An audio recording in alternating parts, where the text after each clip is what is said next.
నమస్తే, welcome to reflection news. నా పేరు శర్మ. బీఆర్ఎస్, ఇంగ్లీష్లో బీఆర్ఎస్, బీజేపీ 3 లెటర్స్. ఇక్కడ బీఆర్ఎస్ బీజేపీతో కలిస్తే తప్పేమిటి? రాకేష్ రెడ్డి అన్నాడు. ఇది ఒక రకంగా బీజేపీ వాళ్ళే సమర్థించడం, ఊహాగానాలు ఉన్నాయి.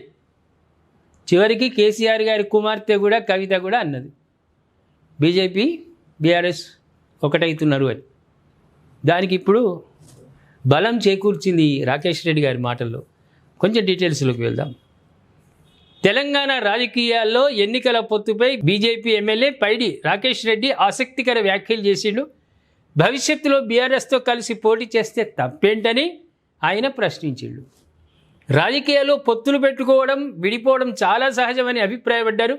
మంగళవారం అసెంబ్లీ లాబీల్లో మీడియాతో ఆయన అనధికారికంగా ఆఫ్ ది రికార్డ్ చిట్చాట్ అంటాం చూడు, చిట్చాట్లో ఆయన మాట్లాడారు.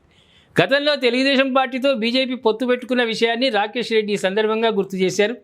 గతంలో మేము టీడీపీతో కలిసి పోటీ చేశాం, ఆ తర్వాత విడిపోయాం, మళ్ళీ కలిసి పోటీ చేసి కేంద్రంలో ఏపీలో అధికారంలోకి వచ్చాం. ఇప్పుడు తెలంగాణలో కూడా బీఆర్ఎస్తో కలిసి పోటీ చేస్తే అధికారంలోకి రావచ్చు కదా అని వ్యాఖ్యానించారు. ఇవి చాలా బలమైనటువంటి మాటలు ఇవి. రాజకీయాల్లో నిలదొక్కుకోవడానికి ఇతర పార్టీల సహాయం తీసుకోవడంలో తప్పు లేదని రాకేష్ రెడ్డి అభిప్రాయపడ్డారు. నడవడానికి మనకు ఒక కాలు ఇబ్బందిగా ఉన్నప్పుడు తాత్కాలికంగా మరొకరి సాయం తీసుకుంటాం. రాజకీయాల్లో కూడా మనం నిలదొక్కునేందుకు మరొకరి సాయం తీసుకుంటే తప్పే ఉంది అని మాట్లాడారు. ఇప్పుడు వాస్తవానికి కూడా బీఆర్ఎస్ వాళ్ళు కూడా బీజేపీని తిడతలేరు. కొద్ది నెలల నుంచి మనం గ్రహిస్తున్నాం, బీజేపీని తిడతలేరు. ఇక్కడ కాంగ్రెస్ ప్రభుత్వాన్ని, రేవంత్ రెడ్డిని తిడుతున్నారే తప్ప బీజేపీని ఏమీ అంటలేరు. ఎందుకు? ఏదో అండర్ గ్రౌండ్లో వ్యవహారం నడుస్తుంది. రాకేష్ రెడ్డి గారి రూపంలో ఇప్పుడు బయటకు వచ్చింది అంతే. ఒకటి చక్కటి సామెత చెప్పిండు, కుంటి కాలు ఉన్నప్పుడు ఏం చేస్తాం? ఏదైనా స్టాండ్ పట్టుకుంటాం, లేకుంటే ఎవరిదైనా సహాయం తీసుకుంటాం. ఇప్పుడు బీజేపీ పరిస్థితి కూడా ఏంటంటే తెలంగాణలో ఇప్పుడు అధికారంలోకి వచ్చే స్థితిలో లేదు. కన్ఫామ్ ఇంకోళ్ళ పొత్తు తీసుకొని అధికారంలోకి వస్తాం కదా. అంటే అక్కడ ఆప్షన్ ఎవరిది ఉన్నది? బీజేపీకి బీఆర్ఎస్, బీఆర్ఎస్కు బీజేపీ. పార్లమెంట్ సీట్లు 0 వచ్చినప్పుడు వాళ్ళు కూడా ఆలోచనలో పడ్డారు కదా. 20 ఏళ్ళు 30 ఏళ్ళు అయినా మేమే అధికారంలోకి ఉంటాం అనుకున్నటువంటి బీఆర్ఎస్ ప్రభుత్వానికి ఏమైంది? 10 ఏళ్లకే ప్రతిపక్షంలో కూర్చోబెట్టింది. కాబట్టి వాళ్ళు కూడా ఆలోచన చేస్తున్నారు. ఒంటరి పోరు ఎప్పుడైనా మంచిది కాదు, జంటగా వెళ్ళాలి. జంటగా వెళ్ళాలంటే బీజేపీ, వేరే మార్గం వాళ్ళు కూడా ఆలోచిస్తున్నట్టుంది. వీళ్ళు ఆలోచిస్తున్నారు. అండర్ గ్రౌండ్లో మాట ముచ్చట్లు నడుస్తున్నాయి. కాబట్టి రాకేష్ రెడ్డి గారు దీన్ని తప్పేముంది. అందుకే మనము ఈ మధ్యకాలంలో అనుకుంటున్నాం, మనం రాజకీయాల్లో ఎప్పుడు ఏది జరుగుతుందో తెలియదు. ఈరోజు బండబూతులు తిట్టినోడే రేపు బంధువు కావచ్చు, లేకుంటే పార్టీకి పొత్తు కావచ్చు, లేకుంటే పార్టీ కండువానే కప్పుకోవచ్చు. ఇవన్నీ మాఫీ అయితే మాఫీ. వాడి వాళ్ళ దగ్గరికి పోయి ఒక్కసారి సారీ అనగానే అయిపోయాయి మాఫీ. అన్నీ కండువాలు కప్పుకున్నాడు, సీట్లు పంచుకున్నాడు, ఇక పొత్తుల వ్యారం నడుస్తుంది.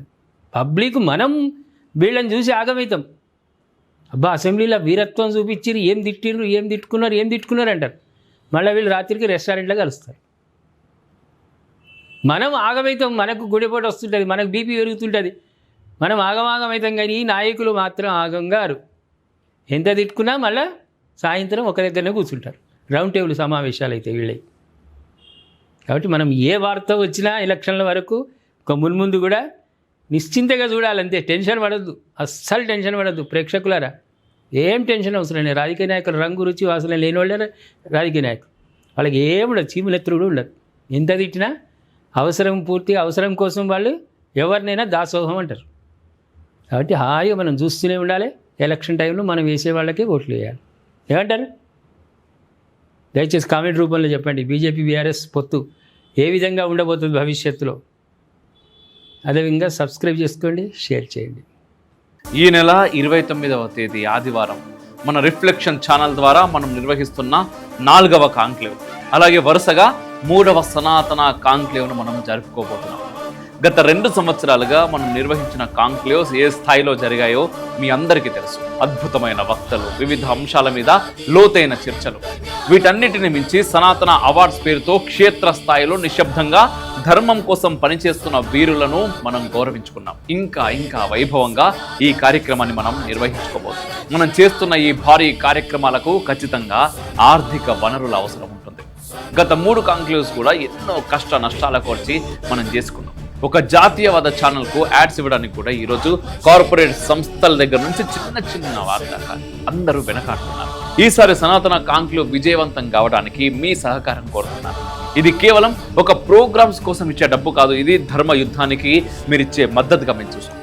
ఈ కార్యక్రమానికి వచ్చే ప్రతి ఒక్కరు కూడా కింద కనిపిస్తున్నటువంటి www.reflectionbharat.com వెబ్సైట్లోకి వెళ్ళి తప్పకుండా రిజిస్టర్ చేసుకోండి.